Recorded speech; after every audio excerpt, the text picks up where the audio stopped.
What's up everyone? This is Ren Santiago and bago ako simulan yung episode 5 ng story natin, gusto ko lang basahin yung isa sa mga nag-email ng appreciation message. To be honest, sobrang dami nila at sobra talaga ako natutuwa nung nabasa ko to. Kaya naman maraming salamat sa iyo bro. At sa mga silent listeners natin dyan, maraming salamat po sa support nyo. Sana huwag kayo magsasawa. Kaya naman bro, kung nakikinig ka ngayon, here it goes. Hi Mr. Ren Santiago.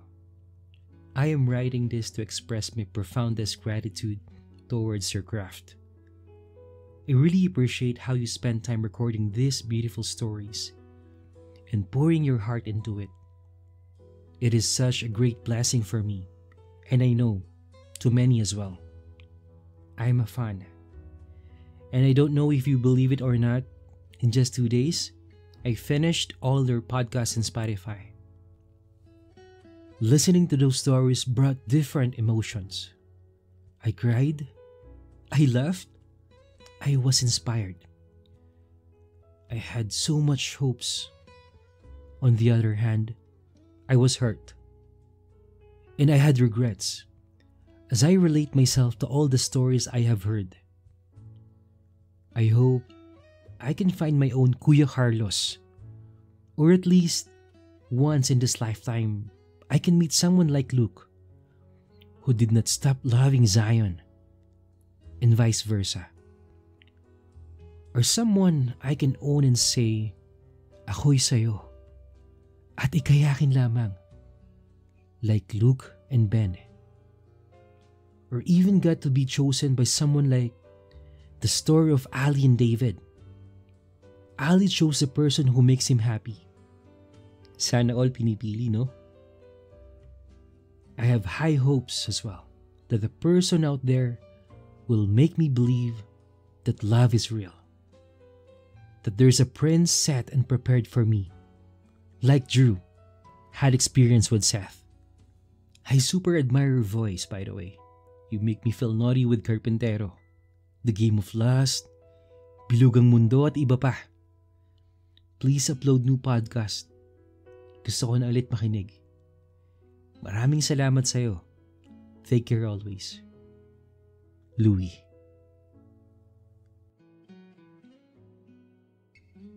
Ang storyang ito ay pinamagatang Nang Dahil sa Isang Laro. Episode 5 by Gab. Simulan na natin ang kwento.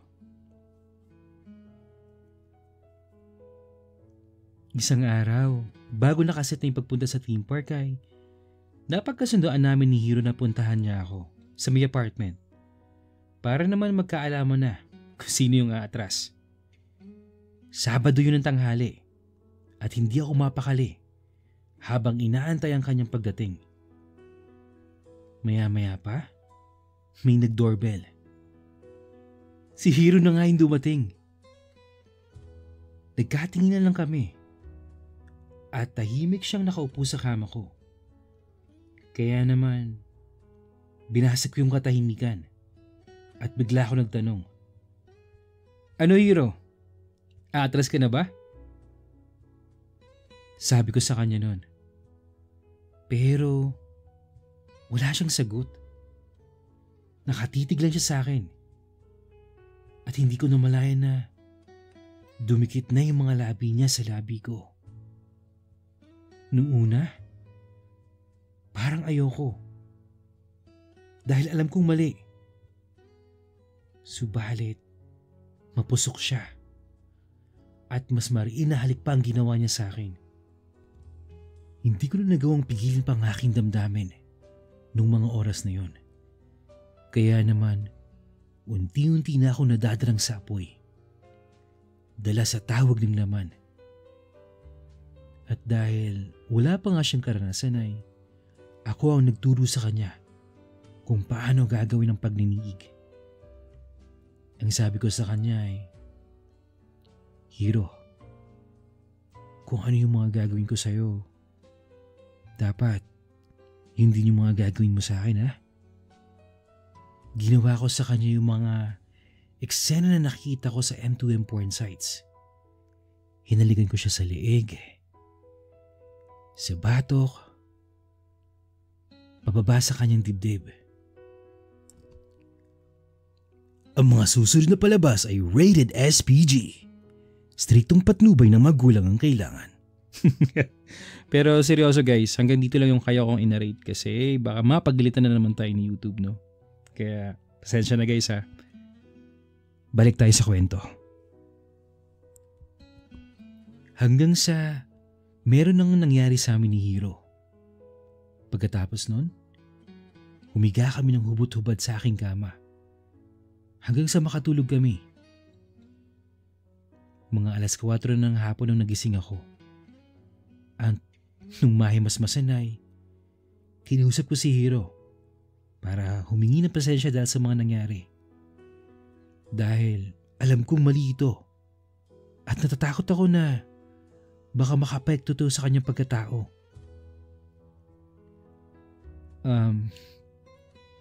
Hiro, pwede ba tayo mag-usap? Sige kuya. Ano ba yun? Ano kasi, gusto ko lang humingi ng pasensya sa mga nangyari sa atin.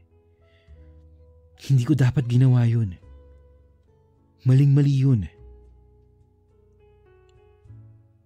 Huwag ka mag-alala kuya. Wala ka naman dapat ihingi ng pasensya kuya gabi.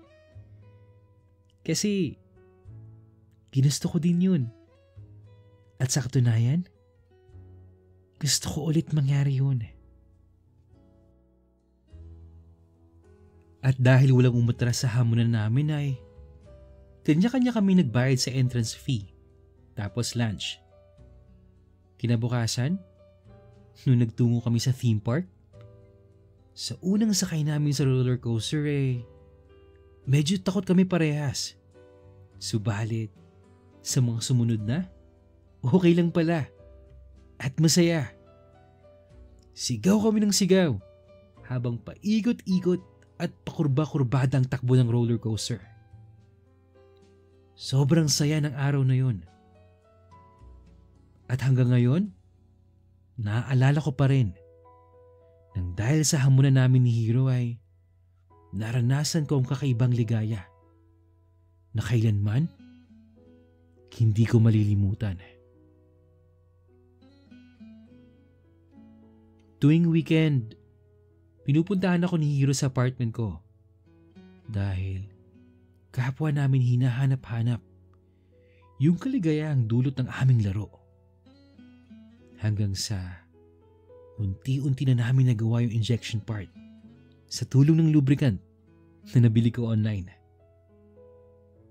Parehas naming naranasan ng uminjection at ma-injectionan. Nung una masakit, pero sa kalaunan, masarap na pala. Mas prefer ni Hiro sa bottom, kaya ako ang madalas sa top. Minsan naman ay hinihiling ko na ako naman ang mabottom. Subalit, lagi niyang sinasabi na huwag daw muna ako magpalabas. Dahil gusto talaga niyang siya ang mauna habang in-injectionan ko siya.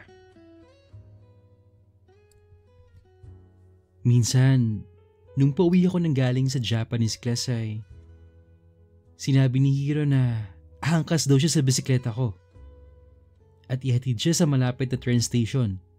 Tapos, doon na lang daw siya sasakay. Siguro mga lagpas na ng alas 9 yun ng gabi. Kaya naman, madilim na yung paligid. At tanging ilaw na lamang sa malalayong poste ang nagsisilbing ilaw sa daan na aming tinatahak papuntang train station. Madalang na rin yung mga sasakyan na dumadaan dahil pinili kong pagtasin yung auxiliary route kung saan halos mga bisikleta at tao lamang ang gumagamit. Habang pumapadyak ako, kinakapa-kapa ni Hiro ang aking harapan. Dahilan upang magising ang aking pagkalalaki. Subalit, natakot ako. Natakot ako na baka may makakita sa amin. Hiro! Ano ba? Tumigil ka nga. Baka may makakita sa atin, oh. Pagalit kong sabi. Madilim naman Kuya Gabi. Kaya hindi tayo makakita kung may tao man. Tugon niya habang patuloy pa rin ang paghima siya sa aking alaga. Ewan ko ba? Hindi ko na siya kinontra pa. Dahil sa totoo lang, nasarapan na ako sa ginagawa niya sa akin. Lalo pa nung kinagat-kagat niya yung likod ko habang patuloy na pagpisil-pisil sa aking pagkalalaki.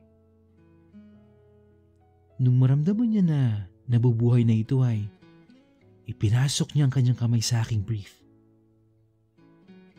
Hanggang sa may nangyari na naman ulit sa amin noon. Napatigil ako sa pagpadyak dahil nawalan ako ng lakas. Tulot ang sobrang sarap ng kanyang ginagawa sa akin. Bumaba siya upang magpunas ng kamay gamit yung dala niyang panyo. Nung manumbalik ng laking lakas ay nagpatuloy kami sa paglalakbay papuntang train station. At sa pagkakataong ito, siya naman nagmamaneho ng aking bisikleta. Sabay sabing, Kuya Gab, gawin mo rin sa akin yung ginawa ko sa'yo. Nang makaraos na si Hiro ay huminto siya sa pagbadyak dahil tila nawalan din siya ng lakas sa kakaibang sarap tulot ng mapangas na aming ginagawa. Nung mahimasmasan, nagtawanan na lang kami at hindi namin alintana kung may nakakita ba sa amin. Subalit, madilim naman yung paligid kung kaya't kampante kaming walang ibang nakakita sa aming ginawa. Grabe ka, Hiro. Mapangas kang loko ka. Pabiro ko sa kanya. Alam mo kuya, masarap pala no? Masarap pala no kapag may nagpapaligaya sa'yo habang pumapadyak. Tugon niya habang patuloy naming tinutuwang train station. Lumipas ang mga araw, buwan at taon ay patuloy namin ginagawa ni Hiro ang pagpapaligaya ng bawat isa. Pakiwari ko, na-addict kaming pareho sa sarap na dulot ng bawal na ginagawa namin. Minsan, sa tuwing nagbabakasyon ako sa Pilipinas ay para bang gusto ko nang bumalik kaagad ng Japan dahil sa aking pananabik kay Hiro at sa aming ginagawa. Sobrang nalilito talaga ako sa aking sarili dahil unti-unti na talaga akong nahuhulog sa kanya. Akala ko nung una, tawag lamang ito ng laman dahil malayo ko sa aking asawa. Subalit, habang tumatagal ay may bahagi ng aking puso na sinisigaw ang presensya ni Hiro. Na mahal ko na siya at gustong gusto ko siya at ayokong mawala siya sa akin. At nagdesisyon ako na ipagtapat ko yun kay Hiro.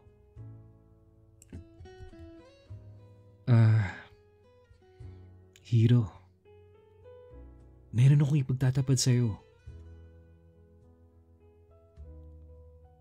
Ano yun, Kuya Gab?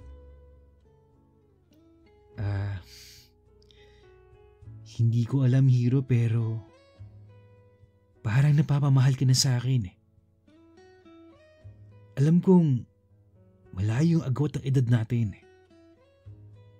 Pero mahal na kita.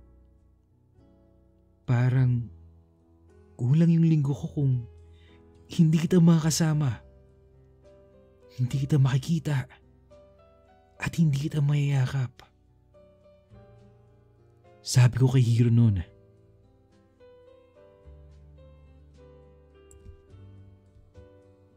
Okay. Grabe naman Gab yun, no? Ni-imagine ko tuloy yung scene habang nagbabike kayo ni Hiro eh. Well, that's one of a kind. Ayan na nga guys, at tuluyan na ngang na-fall si Gab kay Hiro. At pinagtapatan niya ito. Pero, parehas kaya silang nararamdaman? Mahal din kaya ni Hiro si Gab? Pero, paano na yung asawa ni Gab? At yung anak niya sa Pilipinas? Ano nga kaya mangyayari, no? Kayo ba guys, ano ba yung mas matimbang? Yung pamilya niyong nag-aantay sa Pinas o yung taong nagpapasaya at nagpapangiti sa'yo habang nasa malayo ka? Grabe kasi, ang hirap siguro mapunta sa ganyang sitwasyon, no? Kung nasa situation din ako ni Gab, hindi ko rin alam yung gagawin ko. Well, abangan nyo na lang yung mga mas kapanapanabik pang episode ng story na nang dahil sa isang laro. At sa mga gusto pong mag-share ng personal experience nila, email nyo lang yan guys sa imbrensantiago@gmail.com. At kung hindi ka pa nakapag-subscribe, well, mag-subscribe ka na. And guys, malapit na tayo ulit mag 1,000 subscribers. Yes! Yun lang at maraming salamat po sa patuloy na pakikinig. Hanggang sa muli.